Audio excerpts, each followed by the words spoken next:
So, Dan Turner got quite a lot of publicity, just like his son, for his one line in his letter. And that's where every victim of rape and sexual assault lost their shit, including me. 20 minutes of action. That's what he called his son. His son's actions and choices that night. 20 minutes of action. So we're gonna go through Dan Turner's letter and just look. So here we go. Honorable Judge Aaron Persky. Oh, you're trying to butter him up too. Isn't that sweet? Um, he's like, I'm writing this son to let you know about my son and the person he is. He's talking about how Brock is devastated by the events of January 17th and 18th, and that he'd do anything to turn back the hands of time. He's telling that Brock is truly sorry for what occurred that night and all the pain and suffering he's caused, but that was just something off my desk. Don't worry about it.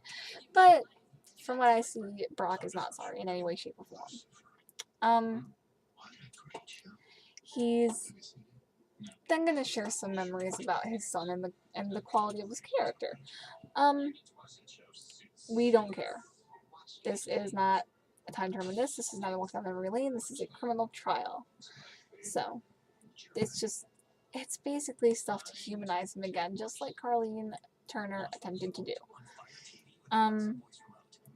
And then he's just talking about their visit to Stanford and how they're in all of the facilities and everything and competing and whatnot. So they're talking about how Brock had to be accepted academically before he could be considered for an athletic scholarship,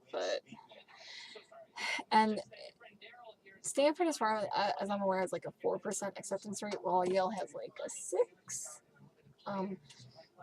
And I'll tell you why I said Yale later.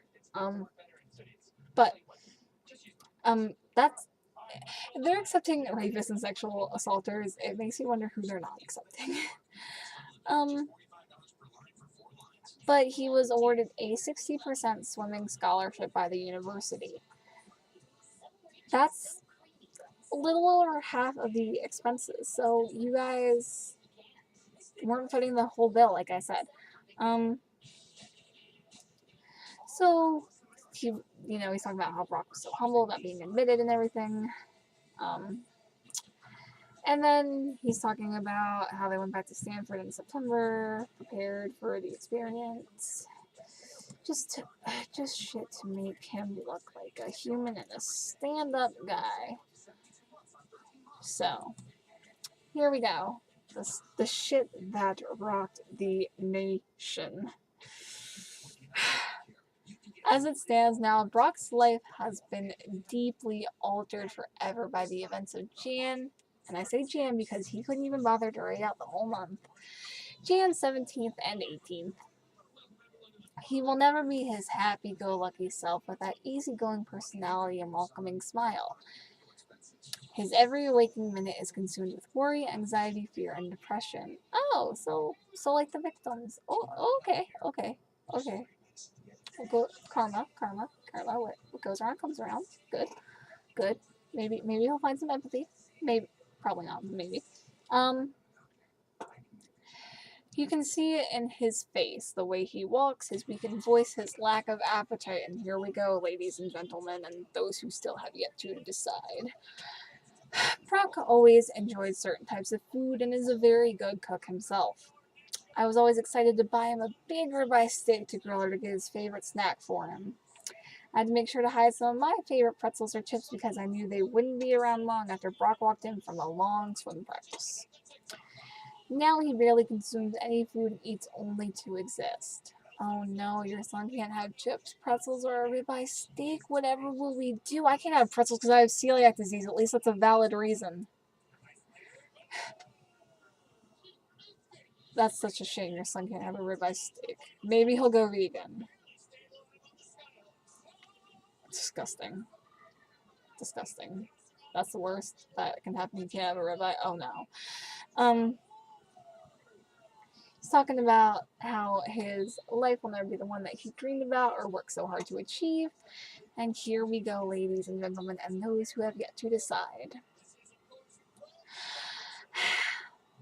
His life will never be the one that he dreamed about and worked so hard to achieve.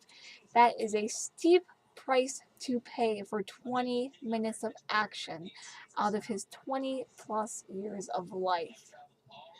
Now, maybe he didn't mean it to sound as gross and misogynistic and as victim blamey as it sounds. Maybe he's like, we shouldn't solely base our thoughts or our opinions about him on this one transgression. I highly doubt that's what he meant, but if you guys want to see victim blaming at its finest, this is it. This is it. This is the epitome I've seen in like the last 5 years of victim blaming. So, and he's talking about how Brock can do so many positive things. Well, first of all, he's like, he knows that incarceration is not the appropriate punishment, and how he has no prior criminal history. He got a ticket for underage drinking.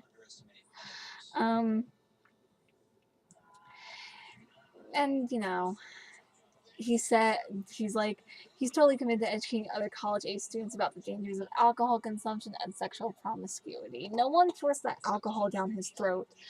No one forced him to drink those shots of Fireball. No one held him down or made him do a keg stand. And the girl had on a cardigan. It was middle of winter. Her sister said she looked like a librarian. She wasn't wearing no leather miniskirt. She wasn't asking for it.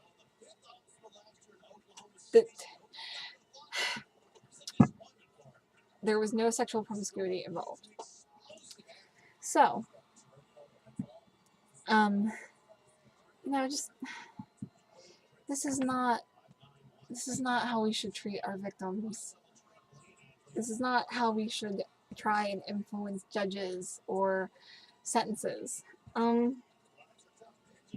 So he says probation is the best answer for Brock in this situation and allows him to give back to society in a net positive way. Well, let's see. I wouldn't want the boy on the college campus if he raped someone on the college campus. I wouldn't let him on my college campus. I don't know about you guys. But, that's just me. But, I may be biased because of my past, but, you know. That's just my opinion. That's just how I feel. But, Dan's Turner certainly is quite the horror show as well.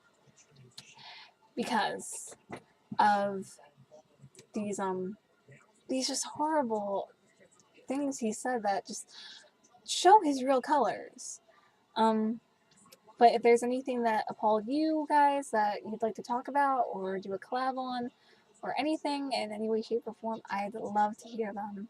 So leave them in a comment or shoot me a message and I will do my best to get back to you and make something happen. So, I know part 5 was in 3 parts and this being part 3. But, I'm going to add another part. I know I said we were just going to look at these letters, but I'm going to look at the victim's letter with you guys too.